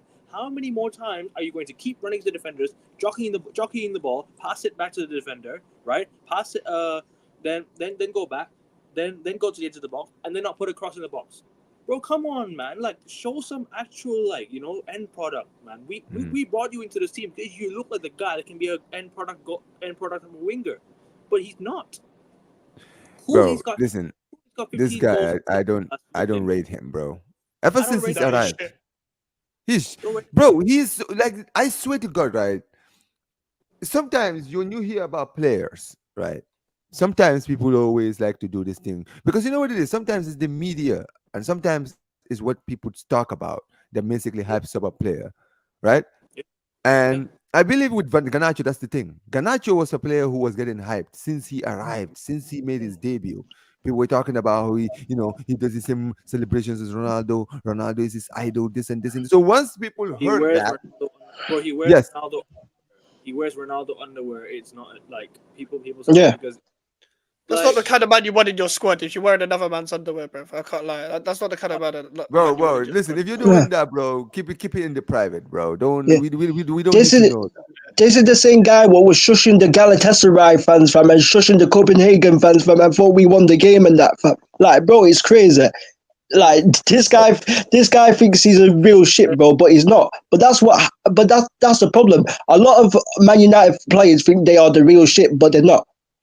Like Bruno and Rashford and Garnacho, they think they are the real shit, but they're not. This is just reality. Like, like you know what I mean? It ain't like rocket bro, science. how many Mm. more times are players going to get away with performances like this week in week out? Like PR. how many more times is our attack going to be so lackluster in front of goal and yet they still get the same opportunities as they are right now, right? I don't know Mm. how Garnacho stayed on the pitch till the end of the game, but Rashford should not have been hooked. Rashford should not have been hooked. It should have been Garnacho that went. Facts. Yeah. Ahmad should have started this game on the Mhm. right hand side with Rashford on the left, not on the right, right? Mhm. And then you play either Xerxes or Oilin up front. Regardless of who you play up front, you need to give them the service. I'm not a massive fan of Bruno Fernandes at all, but I thought today was one of his best games in a long, long, long time. Real talk, Hey, listen, Bruno Fernandes played really well today, and yeah, I'm one of his biggest critics, right? Mazraoui was the best yeah, player on that. Mazraoui did well He was today, top, man. I was very Yeah. happy. top, top Today, player. today. Mazraoui, When since he, the beginning of the season, he's been the only player that's been consistently good since and you he's know what he arrived. played? Left back. He played at left back. Left back. Yeah. That's And Yeah. the crazy thing. Yeah. the Yep. thing is, Bro, he looks we even we better under we this manager as well. yeah. He looks Sorry, even sorry. Go on. better. Yeah. It looks like Because he's playing like even more freedom now that Ten Hag's gone. Even though he was already playing well, like he 1v1, even on the ball when he was going forward, he looked so confident, just like playing 1-2s and stuff. He actually looked free. And then this is the thing. That's one of Ten Hag's players. So, like he's gone now, so it kind of says Bro, a lot about him. But yeah. this is the thing. bro, Like, yeah. I know Amarim's a good coach in that, but I hope that attack like they cannot get away with playing under another manager. I'm sorry, like, No. but even like Gus Garnacho has been hyped even before his debut. Garnacho Yeah, was but Yes. hyped. And I Yeah, remember, yeah, I remember a quote from Bruno Fernandes saying he Mhm. just needs to fix his attitude and he'll get into the first team as soon as possible. And this was under Oh 10 Hag. my God. I I remember remember that. that. I I remember remember that. that. Like, and just to see that, and like the guy's been hyped for time since he was in the youth team. Rashford, people think this guy's 22. No, he broke through in the 15, bro, that's 16 the thing. season. Yeah. People think like and these like Fernandes, Rashford, and Garnacho, they're the hideous triplets on Man United's attack. They cannot Yeah. stay for another manager, bro. Yeah. Give at least give Amorim a chance to not die at sea. Like, and get rid of those players. Get rid of them. Facts. That's what I Facts. mean, bro. That's what I mean. Like I always say this, yeah. Like, bro, if you're old enough, you're good enough, bro. I don't want to hear nothing about age. I don't want to hear nothing about age, brother. You're Listen, old enough. if you're old enough, you're good enough. I've seen Wayne Rooney, yeah, play for my football club. I've seen I've seen I've seen Wayne Rooney, bro. I've seen Giggs, bro. I've seen better players than these guys, bro. And I meant to rate freaking Bruno and freaking Garnacho and freaking Rashford. Like, get out of here, man. Like, No, I get completely out of hear You here. don't that. you don't have to But rate yeah, them. big up. It's a narrative that this fan base wants to put out. You don't have to rate them, bro. I don't rate most of them anyways, bro. It's just words on the screen. You say what you think, bro. Don't listen to these No, I people, hear man. it. Yeah, But listen, bro. but They heard it because these people are always like, oh, see, he's Mac Gordon bred. He's from the academy. Just give him a chance. Yada yada yada. Bollocks. Get out yeah, of here, man. but Yeah. big up to Nick here to what Nick said. He said, but Nick basically says that please wait until Amarin comes out and starts to build his ideas into the team. Then we can see whether these players can adapt to his style or not. I mean, I hear what you mean. I think that yes, there is certain players where I think that they're too limited. They might be too limited to work under an Amarim, whereas there are certain players who I think that under a better manager we can see the best out of them, right? I think Bruno Fernandez earlier today was actually talking about the manager, talking about how he's a big fan of Ruben Amorim and all of that stuff. At the end of the day, I don't know. Maybe because this is the thing. I think Amorim. I think when Bruno arrived at I think he came the season after Bruno Mm. left Sporting. If I'm not mistaken, if someone knows, Yeah, please let me know. I might be wrong, he but yeah. But look, my point is, Amorim, right, is a good manager, and I think that this season, I think you know what, right? The fact that we're still in November, there's still a lot of the season to go. You understand what I'm saying, right? It's kind of like when Klopp was given the job. If you think about when Klopp got the job from Brendan Mm. Rodgers, he got the job around October, I think around October, right? So when he got the job, he still had time to kind of like see the players he wanted to keep for next season and the players he should sign, right? And I think that this season, the fact that he's arriving now, this season should be a write-off. You understand what I'm saying, right? You should not really expect much this season, right? If he wins a trophy, incredible, right? But I think that when it comes down to it, what Amorim should do is that he should try to play his system and look at the players who will walk under the system so that he can know, okay, in the summer he has to go, he has to go, he has to go, and people then will Yeah. look at it and say, then people can look at it and say, listen, at the end of the day, it's not like he didn't give these players a chance because he was actually at the club. You understand what I'm saying? He was at the club. He gave these players an opportunity. He was giving them game time. He was giving them everything. And at the end of the day, it didn't work out. That's on them. You understand what I'm saying, right? Yeah. Right? So that's how I kind of look at it. And also, big up. He said it here. Says if you're good enough, you're old enough. That's what Van Gaal said to Bergkamp Ajax. That is true. Like, bro, look at Yamal. Yamal is 17, and he's probably if not the best winger in the I, world. Yeah. Do you know, I, you know what I I really disagree. hate, bro? I Do you know? disagree with this old enough, good enough thing. I disagree because not a lot of people are good enough. So Yeah. like, you're No, people no, are no, no, no, no, like, no. No, and no, that's people are but like comparing it with Yamal and Rooney and stuff. Rooney and Yamal, like, well, I don't know if Yamal's generational, but Rooney was a generational talent. Like what he did at 16 years old. Like, Mhm.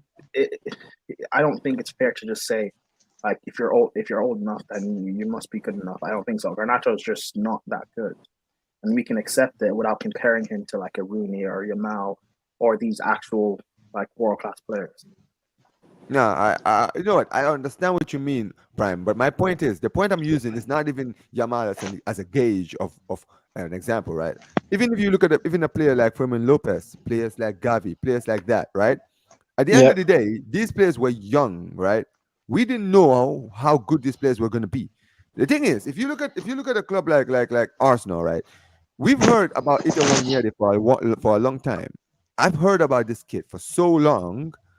I just wonder, okay, if you see him in the Carabao Cup playing well, why are you not at least giving him a shot to even play a game in the Premier League? Who knows what he's going to do when gets given a chance? At the end of the day, let me explain something, Prime. Yamal's opportunity didn't come from the fact that we were hearing about this kid for a long time. Let me tell you something. When Yamal arrived from the first team, we only found out, oh shit, this guy's 16. Oh wow. To actually get in the first team at that age is actually ridiculous. But the point is this: he got an opportunity because we had a player like Rafinha injured, Ferran injured. We had injuries in our first team, right? Yeah, And but the he was fact that this also kid, yeah, but he was also talented enough Mhm. and also mentally like mature enough. Not a lot of players that young are good enough talent wise or mentality wise. That's my point. Garnacho, I think he's Mhm. like probably 21 or something.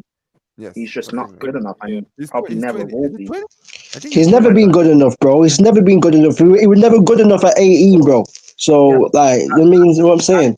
that's my point. Like, I don't think it's fair comparing with Yamal or Rooney. Yamal and Rooney have nothing to do with Garnacho. They should never be in the same conversation. Yeah. Just because So Rooney true. was good enough and Yamal is good enough, or Fermin No, Lopez is good enough, or Kerbasi is good enough, doesn't mean I don't think like Garnacho should be that you either. see. Garnacho shouldn't be good enough because he's not. If Garnacho was at Everton, none of us would notice him because he's that level of a player. No, what I'm saying is that the way people say about young players, right, is that the reason why they say Rooney and Lamine Yamal, right, is because they're already doing bits at this age. People keep on telling me Garnacho will come good. You need to give him time. It's like, but some young players are already balling out at this age. So I so mean, my point okay, is, Yeah, Yes, and, yeah, and, I and, know, and, and this I is the thing. know, This is I where I will know. agree But with Prime. Can I just say young this? players, the way I look at young players, I Hmm. don't assume they're all. I assume most of them are not good Hmm. enough because statistically, most of them don't make it. So that's why Hmm. when you get a Rooney or Yeah. Yamal, or you get Reece James when he was balling out at Wigan at a young age, when you get talents of that level, that's what makes them special. That's why when I look at Garnacho or I look at Callum Hudson-Odoi when he was at Chelsea or Gallagher or Mount, I knew they weren't good enough anyway, so I never got angry or frustrated at them of why aren't they performing. I knew they weren't, Okay. and I think I, people I, should yeah, just I agree with. like, Listen, and I think I'll be honest. United fans should accept that he's just never gonna be. I know you guys know this, but your family should accept he's never gonna be like this Ronaldo like Hmm. reject. He's but they're just not, bro. But they're not. They're not going to accept it because they love him, fam. They love him. That's what it is. They love Garnacho, fam. This is the thing, yeah. Like it's not just about generation talent. I'm talking. I'm also talking about good players as well. What are balled out at certain age with certain ages as well, bro. Even if you look at good players like Mohamed Kudus for his age, you know what I'm saying? You're saying, bro, like Mohamed Kudus, bro. a Like, talent. you look at play, you look at Cole Palmer, like Mohamed Kudus, like like it's not just Rooney and Yamal. There's other players who have also balled out as Yeah, well. Lavia isn't you yeah. know what I'm saying? The players you just mentioned, Lavia, Cole Palmer, Kudus, are world class young talents. Like No, they're not. Okay, okay, okay. same with Prime. I think there's a little bit of a confusion for me, right? Right, where I think that when it comes to youngsters, let me be clear. And this is just the way I look at youngsters when they come into our team, right? Any team, whether it's my club or any other club, right? I don't judge a player based on their age and say, oh, if he arrived at this age, then he's definitely going to be good. No, I'm one of these people where I let my eyes tell me everything. It's the same thing with Ganacho. Yes, The reason I don't rate Ganacho is because I've been hearing about this kid for a long time, and I said, okay, cool. If he's as good as everyone says he is, I'll keep my eye on him when yep, he plays for United, right? And when he played for United, I was like, wait a minute. I watched him 1 game, 2 games, 3 games, 4 games, 5 games, 6 games. First 10 games, I don't see anything. I'm like, bro, what am I not seeing? Tell me what this guy is good at. Like I ask the question all the time when I'm Yeah. talking to guys like Flawless and all these guys, right? I'm like, what is Garnacho's best strength? What is it that he's good at? Is he a good crosser? Is he a good dribbler? Is he good at pace? Is he good at position? What is his best attribute as a footballer where I can He's good. say this is actually what he's good at? He's good at what? He's good at being shit. He never excels at anything. He never excels at anything. This is what I'm saying. He never excels at anything. But that's my point. Then, like, because you're talking about age being irrelevant. I agree. Like, if you got the talent, whether you're 27 or like you're 16, if you're actually talented enough and you got the mentality, then you will eventually be good enough. But looks, comparing Garnacho, he's 20 or whatever, 21, and comparing him with like Fermin Lopez and these other guys, Cole Palmer, these guys are better than him, both talent and mentality. Garnacho will never get to that, so I don't think it's fair comparing him to that. But here's the thing, I Prime. gotta go, bro. I gotta wake up early tomorrow. So No, I'm you're sorry. good, you're good, bro. Take care, man. Take care, man. Big up. Big up. I get what you're saying, Prime, but but King, hold on. Let me say this. You see, Prime, the reason I use the analogy for Yamal is not to gauge the fact that Yamal, because listen, we know that Yamal is a once in a generation baller. Let's be real. Every one of us has seen what this kid is doing at this age, right? I'm not gonna lie. I never thought I would see another player play like this at his age since Lionel Messi, right? When Yamal arrived, I never expected him to come in the way he did. I don't expect any Barca player to come in and instantly become a star player in the squad, right? You understand what I'm saying? Because I don't put that pressure on any player when they arrive. You understand what I'm saying, right? I just believe that if you're a player that is good enough, you don't have to be great. You don't have to be a generational player. You just have to be someone good enough, right? Good enough. Yep. It's just like when I look at Wanyeri, when I look at Ethan Wanyeri at Arsenal, every time I watch him in the Carabao Cup, I'm like, okay, this kid is actually good at passing. He's good at scoring, right? His position is actually pretty good, right? And I'm like, okay, so Odegaard is injured. Odegaard is out injured, right? That is unfortunate, right? So you don't have any creative player. But let's be real. They don't have any other creative player apart from Odegaard. Maybe Saka can create, but Saka can't play in the 10 role. You understand what I'm saying? That is a misuse of him in the squad, right? You got a player like Ethan Wanyeri who's a natural number 10, right? I'm like, give the kid an opportunity. You have nothing to lose because you have injuries. That's how a player like Yamal was given a chance. I believe that as good as Yamal is, right? I believe that if it wasn't for the fact that we had so many injuries, we wouldn't have rushed Yamal into the first team the way we did. You understand what I'm saying? We would have given him maybe another year before we finally promoted him. That's the point I'm trying to basically say, right? Sometimes these players should be given opportunities to prove themselves. And if they don't work out, then they don't work out. That's the point. Yep. Yeah, like you just have to be at a good level. That's what it is. Like even players like Morgan Gibbs White, bro. Hold on, King. He's not at a good level because you're saying be at a good level, and then you mentioned like the Palmers and the Yamals and stuff. I think that's extreme. And even being at a good level, like Gibbs White is clear Garnacho. Like Garnacho's even at a good level. Like I think he's an average level player. He's not even good. He's average. No, okay, I hear you. But listen, Prime. An average player that on occasion can deliver a moment of individual brilliance. Completely hear that. But okay, so before we do continue, Prime, I were talking about this, but I didn't actually ask you from a Chelsea standpoint. What did you think of the game?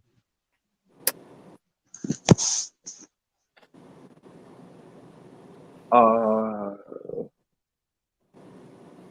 think we had like in the first half, we were creating enough, but the majority of the chances or opportunities were falling to Gusto, and he was just wasting them. He shouldn't have started today. It should have been Cucurella. But I don't know why Maresca has Gusto part of his first team. But you don't rate Gusto? I do rate Gusto, but he shouldn't be playing as an inverted player. He should be playing as a winger because really his best attributes is when he's playing out wide. Hmm. We Jackson didn't have the best of games today. Madueke was awful, awful. Neto had a good game. Palmer was invisible again. This is 2 back-to-back away grounds. Palmer's been invisible in, and if Chelsea fans won't really admit this, but he has been. And if I mean, we you know, talk at the about end of the day, he's not always going to be great. You can call it out. Sometimes I feel like people don't understand that. you have to be, if you're going to be this world class player, if you're going to be the talisman, you have to Yeah, turn up at if you have potential to be world class, you're gonna be looked at a world class status. You're gonna be judged. You have to turn up at these grounds, particularly against a Man United side that are not that good, apparently. Yes. We're not that good, bro. No, but yeah, no, you guys were very good today. I thought we should have won the game. Caicedo, Lavia bossed the midfield, completely bossed the midfield. Great goal by Caicedo, by the way. I think Casemiro he did all right, but Ugarte was poor. Ugarte should have got a second yellow with the amount of fouls you just given away. The fact that we didn't target Lisandro Martinez at all throughout the game is very weird. If we had targeted Martinez, we could have got some joy because he's a hothead. Rasmus was awful. That's our American temper, bro. Rasmus was awful. Oh my days! Rashford was United's best forward. Garnacho was Garnacho, but then again, he also almost scored. So, yeah, 1-1 was a fair result. Actually, to be fair, that's the thing. I don't think. I'll be real. I think that both teams were bad, and I think a draw was the penalty incident. Draw written all over it. I didn't actually see the penalty incident. Elaborate the on penalty this. Incident. I think Fofana should have done better with the ball. He should have done better, timing his jump to clear the ball. He mistimes it. Oh. Rasmus gets in behind. Rasmus, he kind of takes the ball away from goal, basically, but Sanchez rushes out like a bozo and just takes him out. It's a pen. Jeez. I think it should have been dealt with better, both by Fofana and Sanchez. We go 1-0 down, and then Chelsea respond back quickly. But after that, nothing. Near the end of the game, we were whipping in crosses in the box. I've been saying all season that our best delivery of the ball is Reece James. Aside from Reece, everyone, Neto, Palmer, Madueke, Sancho, Mudryk, I do not trust them consistently to deliver elite crosses in the box. I don't trust them to. And it showed today we didn't put in a proper ball in the box, a proper quality ball in the box. Yeah, the draw's fair, 1-1. We've played 3 big games so far. We went to Etihad, we went to Anfield, we went to Old Trafford, and we picked up a point out of 9. So the next game is Arsenal, at home against Arsenal, but at home, the next game we have to win. We have to. I mean, because Man United, them sacking Ten Hag means they are back in this top 4 race. Because there's enough games left for them to be back in this. Whether they'll get top 4 or not is a different conversation. But they're back in the hunt for top 4, and that's bad for us because that brings another team into the race for it, and I don't want that. So we need to win. We need to start separating, because with Amorim, who knows? Maybe he starts off on fire, or maybe it takes him 5 games, 10 games to adapt. Yeah, to kind of adapt his system, basically. While that's happening, let's create as much of a distance as we can, and that's why we need to win. We had to win today. We didn't. We need to win next week, because that's 3 points away from United, and also 2 points away from, or 3 points away from Arsenal. Because right now, we have the same amount of points. So we need to win. It's a must win next week. It was more of a must win for us, though, I think, because we're 14th, right? So we needed to win more than anything. People can disagree or agree. That's up to you. But it was more of a must win for us today. Look, I want to ask you, yeah, Prime. What before I do, I just want to say, I completely agree with you on the Hoyland thing and the Sanchez. That was a stolen penalty. Also, we kind of got lucky. We for me, I'm more disappointed in the fact that now that we've dropped points is the weekend where Arsenal lost, Man City lost their first game, Liverpool, right, extended their lead at the top of the table, Villa lost, right? So that would have meant that we needed to capitalize and get closer to Chelsea. Because if we had won today, we'd have been 4 points off Chelsea on Facts. equal games. We'd have been on level with Chelsea, and not only that, right? We would have been within touching distance of Aston Villa. I think we've been 1 point off Aston Villa. I don't know. Somebody tell me. Yeah, but Forest the top four. No road team on this week. Interesting, but Mm. but the thing is, yeah. I want to ask you, what were your thoughts on Reece James right now? Like I was gonna ask you. I'll ask you again tonight, anyways. But what are your thoughts on Reece James?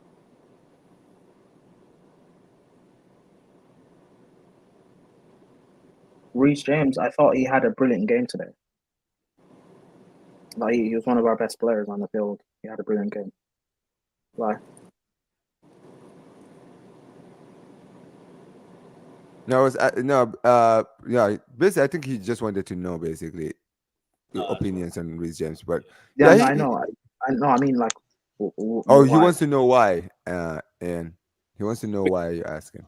No, I was asking because like a lot of people have mixed feelings about Reece James now. That's why I just wanted to. You know what it is with Reece James? I'll tell you this about Reece James. I think that if Reece James is fit, he's probably England's best right back because he's good going forward. He's because you know what it is. You know why? It's because he's good going forward and he's good defensively. You understand what I'm saying, right? Whereas when you look at someone like Trent, who's considered the best right back, right? He's a good player going forward. Defensively, he's actually improved, but he still has frailties defensively, right? Whereas with Reece James, I feel like he's the full package. The problem is he's so injury prone that I feel like people don't give him the respect. Yeah. You understand what I'm saying? But Yeah. listen, very quickly though, before we do wrap up, right? Listen, guys, what about there were some other games in this week. There was actually a lot of surprising results, right? Um, Mm. Bournemouth beating Manchester City by 2 goals to 1. What was your guy? What was your reaction to that, guys? I kind of expect in a way. You expected Bournemouth to beat City? I watched the City Southampton game last week, right? And Southampton actually put in a really good performance away at the Etihad. So I was like, okay, going to Bournemouth away is not easy. Never easy for anyone. They beat Arsenal, right? And look, Arsenal are on a good form right now, but they beat Arsenal, right? The same Arsenal team that went to Man City got a 2-2 draw, right? That held off City for a majority of the game, right? But no matter what people want to say about Bournemouth, they're actually a decent team. Going away to Bournemouth, never an easy game, never easy. And the manager, I forgot what his name is. Yep. Wait. Playing Bournemouth is not easy. No, I mean, But to be fair, yeah, he remember because Chelsea beat Bournemouth this season. Oh yeah, but I mean, it was. fair enough. Hey, listen, Prime, you This is- know, bro. this You is guys, not- Prime, We you can't. know, you guys had to fight for that win. hey, You literally you had won. to You fight, won. bro. Hey, Yeah, you you won. won, bro. But trust me, man, it wasn't a stroll in the park, was it? I didn't say it was You had, easy. I said we won. I mm, said we won. No, the thing is, right? Because United haven't won away at Bournemouth in a long time. Well, I can't remember the last time we even won away at Bournemouth. To be honest, was what? When did Bournemouth even come up to the Premier League? Was it what? 2 seasons ago when they came back up? Yeah, it was 2 seasons ago. And we struggled against Bournemouth, man. And you know what? I forgot the manager's name. Iraola. Iraola has played some good football, like some decent. yeah, they have a lot of good players, man. They signed they're up Porto striker Evan Nielsen is good. Semenyo is amazing. Turkish guy, bro. That Turkish guy is better than Luke Shaw. Oh no, yeah, Una, bro. Fresh I've been telling Lukaku people, Una, he was a good player. Hetafe last season before they signed him. No, this season before because I think United, if they're smart, instead of signing Ryan Aït-Nouri, who's going to cost a lot of money, go sign Kirkus. Because I agree. Kirkus is decent, bro. Aït-Nouri, I don't know. I know he's good, but I think it's a bit of a gamble if we get Aït-Nouri because I don't know if he's gonna succeed at a big club. But he's playing at Wolves. Like Wolves are shit right now. Wolves are absolutely terrible right now. Like let's be real. Yeah. He's not a bad player, but look where Wolves are on the table, and they're there for a reason, right? Because Bro, all I'd say is, yeah, we need a new left back though. But Mazraoui today put in a very good performance, and I think he's not even a left back; he's a right back. This guy played left back and played that well, and it just tells me everything I need to know about Luke Shaw's future at the club is dusted. And that's all I have to say about this guy. Literally. Anyway, but the other game as well. Wait, who was saying? No, I thought- his future's dusted, bro. Yeah. That's all I said. King, what did you think of the City? Did you see the City game? Did you watch the highlights or something? No. I didn't see the City game. Obviously, I'm gonna watch it back. I'm gonna watch the full game back. But yeah, like Man City haven't been great in general. I've seen a few of their games, and obviously they haven't been great. Obviously against Fulham, they should have lost. They should have lost against Fulham because Adama Traore had about 3 chances to score and he didn't bury none of his chances. And like this is the thing, yeah, like Pep Guardiola is obviously we all know Pep Guardiola is like one of the best coaches in that, yeah, but at the same time, I think the problem is with Pep is that, and I think it's not just with Pep, I think it's a general thing in football. I think the problem is that he tries and Michael manages too many players. He does not give enough of his attackers the freedom that they should do. And I think Man City are a little bit predictable when they're passing the ball side to side and side to side, and like Pep's not allowing like Savio or Grealish to take on his man, and Pep just wants Grealish and Savio and these men to pass it back. It just becomes predictable for teams. I even remember against Inter Milan in the Champions League as well. Man City got. Yes, they did have chances in that game, but they was fortunate at the same time because Inter Milan, they had some good chances. They had 8 or 9 counter-attacking opportunities, and they didn't have enough quality in the final third to punish them. And even spells against Wolves, even Wolves were hitting them a few times on the counter-attack. Like Man City are there for the taking. Man City are there for the taking, bro. And like the thing is, if you have enough quality players in transition, you can hurt City. You can hurt City and cause them problems, and that's what's been Man City's biggest problem is in transition. They've been getting hit in transition a lot, and I just think Pep at times is making his team too predictable.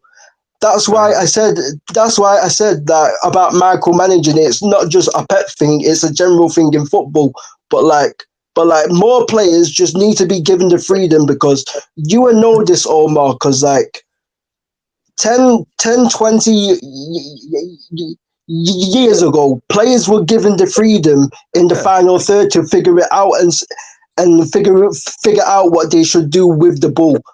And like now, and now in football, it's like, oh, you have to be in this position when you receive it. You have to be in this position, that position, and it's like complicating. It's like complicating the game too much, bro. And I just feel like Pep at time overcomplicates it. Yeah, but bro, to be fair though, like I don't know, I think we can't really have it both ways. We can't say that football's fell off and footballers nowadays are not as good as the ones 10, 20, 30 years ago. And then in the same breath, say that they're too controlled in the system, they need freedom. How you want to give these footballers freedom? Some players. But majority of them are not good enough to have that freedom. They don't deserve freedom. I agree with that. There are certain players, I believe that certain players, they should get freedom. I believe a player like Grealish. I believe that player like Grealish flourishes in a free spirit. Savio. I don't think Grealish is as good as what people make him out to be. No. But this is the thing. But prime. The reason I'm saying that is because if you remember Grealish at Villa, right? At Villa, he was given the freedom to do because That But doesn't. that's I the don't point. But care. that's the point. Certain players can thrive under that No, kind of. no. Hold on. Let me finish. Let me finish. That is Aston Mm. Villa. I don't care about Villa. I don't care what he did at Villa when they were in the Championship. At Man City, when you're the best team in the country, like you can't just give everyone freedom and be freestyle. You can't do that because when Man United played freestyle football 3 years ago, everyone Mhm. criticized that they had no structure, they had no system. Man City have one of the best systems around. The people still want to try and criticize that. Why? When I look at that City team, a lot of those players don't deserve to have that freedom. Grealish doesn't deserve it. Foden definitely doesn't deserve it. We see him play for England with freedom, and he doesn't do well. A lot of players don't deserve that freedom. They have to play within a structure, a system that's Mhm. effective, that works, and it works for City. We can criticize them for the game today. That's fine, but Yeah. they've just won 4 titles on the bounce. They're going to win their fifth one this season, more than likely. They'll do well in the Champions League. I don't think they can get criticized that much, really. Now I hear that. What their game works. Now I hear you. But very quickly though, I do want to go to the other next game. This is a game I'm sure a lot of Mm. you watched. What did you guys think of the Liverpool versus Brighton? Obviously, Brighton took an early Mm. lead. It I was Yeah, watched going it. great for I watched everybody it as else. well. But yeah, these guys came back and they won. For some of you Liverpool, guys, Liverpool are just elite. Like this season, they're probably the best team right now. I can't even like. It pains me to say this, but Liverpool are just the best team right now. On like they've only lost one game and drawn one game. Like Slot has had the best start to his job as Liverpool manager in probably since what ever, I guess. I think he's the first ever Liverpool manager to win 11 of his 12 games as that's to crazy. start, which is mad because Liverpool what they've only lost not to Nottingham Forest in the Premier League. Rightly so. Forest were amazing that day. They played well, but Brighton they took the lead. I was like, okay, can you do something here? They were wasteful. Brighton were wasteful, man.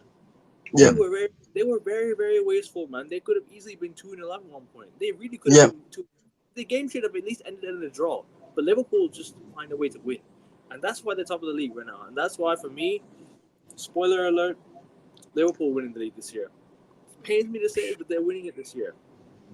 And I'm not Yeah. even What like about I'm not even giving them like I don't even want to give them props. I don't even want to like oh Liverpool are scary. I don't want to do all this clickbaiting shit that people do because they are. Liverpool are scary, right? no, I hear that. They I they hear that. are. I'm saying this in anger and hate because I just don't want to see them win. I don't.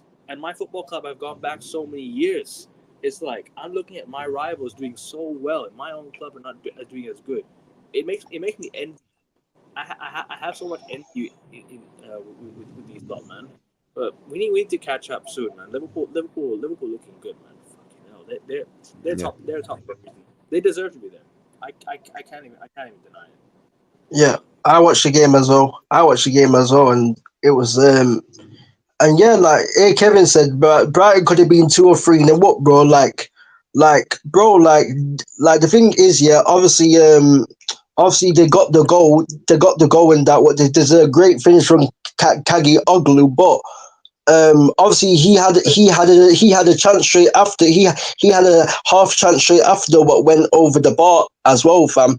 And obviously Danny Welbeck had a free kick what went wide, and Ruta had a chance. The Brighton striker, I think his name called Ruta. Yeah, he was playing up front, and he had a chance. He had a 1v1 chance against Kelleher, and he didn't score. And and and Trent Alexander-Arnold. Obviously, we spoke about Trent has improved defensively and stuff, but he was getting exposed in the first half. He was getting exposed that all Brighton's attacks were coming down Trent's side. Mm. All Brighton attacks were coming down Trent Alexander-Arnold's side. He was getting exposed, bro. Like, and then in the second half, yeah, obviously Liverpool had a chance in the first half with Darwin Núñez that he should have scored, but it was Mm. good save by the keeper, but he should have scored. But in the second half, Liverpool was a lot better. Obviously, Salah scored a great goal. Salah could have scored a couple of goals in the second half as well. Liverpool. In most of their games, structurally, they've looked good defensively, structurally, but yeah, man, they've looked good structurally, defensively most of their games. But obviously, if if teams if teams if if teams find a way to exploit weaknesses, then Liverpool could be in a bit of a problem because obviously now with Trent, obviously he got exposed for that game, but for most of his games, we don't on the slot we don't see him going forward as so much. Like now he's a bit more pragmatic. He's a bit more defensively trained. He doesn't go as forward as he usually did on the clock. So like yeah, man. But Liverpool got the win, man. Liverpool got the win, and I think in the end they deserved it, but they had to work hard for the win because Brighton did play well in that game, and Brighton could have been 2 or 3-0 up in the first half. So quickly, Prime, what did you think? Very quickly. Liverpool. Yeah, Liverpool, Brighton. See, Mo Salah. This is what I want Cole Palmer to be. Just inevitable. Just Regardless inevitable. of what's going on, the system, struggling, whatever, you just turn up. Just turn up when the team needs you. Salah, every season that goes by, I find it harder and harder to actually dislike the guy. He's just so consistent. And he's another one who got away. He was another one who got away. No, I don't mind that because he was terrible at Chelsea. But in terms of him being at Liverpool, don't like Liverpool, but I just find it difficult to hate Salah. Every year, the guy improves his technical ability. He adds another weapon to his bag. That's quality, bro. He's the best winger in the world by far, and he's been the best winger in the world for a number of years. He's quality. Absolutely, absolutely. Liverpool will miss him. He's going to be a big miss at Liverpool when he leaves. I feel like this is going to be his last season because the way he's been cryptically saying things, like I know, and it will be a major miss. By the way, it's big. It's not Van Dijk. It's not Trent. No, Van Dijk is important, but Salah, Salah is the guy. Salah is going to be a big mess if they lose him. But listen, guys, I'm gonna go very quickly on this one, then we'll wrap up. But listen, I didn't watch this game. Tottenham versus Villa. Did you guys see that game? Yeah. Yes, I saw that game as well. Yeah. Very quickly, what did you guys think of the game? Very quickly. Tottenham Villa were just shit, bro.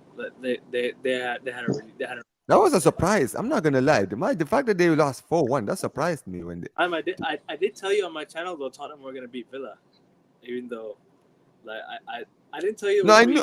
I'm not saying I didn't expect. I'm not surprised that they lost. I'm surprised at the way they lost. The fact that they got destroyed. No, it's because the last few fixtures, right? Actually, I didn't realize Tottenham actually won the last 2-3 fixtures in a row against Aston Villa. I think at least. No, I think yeah. I think they have. Yeah, they have. Yeah, I'm sure they have. 3-1 as well. They won at Villa Park like 3-1 or something, and like So Villa were awful today. Like, honestly, I watching Aston Villa. Usually, I thought they'd be like, you know what, they'd be up for games like this, but I don't know, man. Like maybe use an day, I guess. And Villa, like I don't know. Spurs play well, but Spurs were excellent today. Like trust me, they were good. And even without Van der Ven, I thought Madison was good. Kulusevski looks good again. Who else?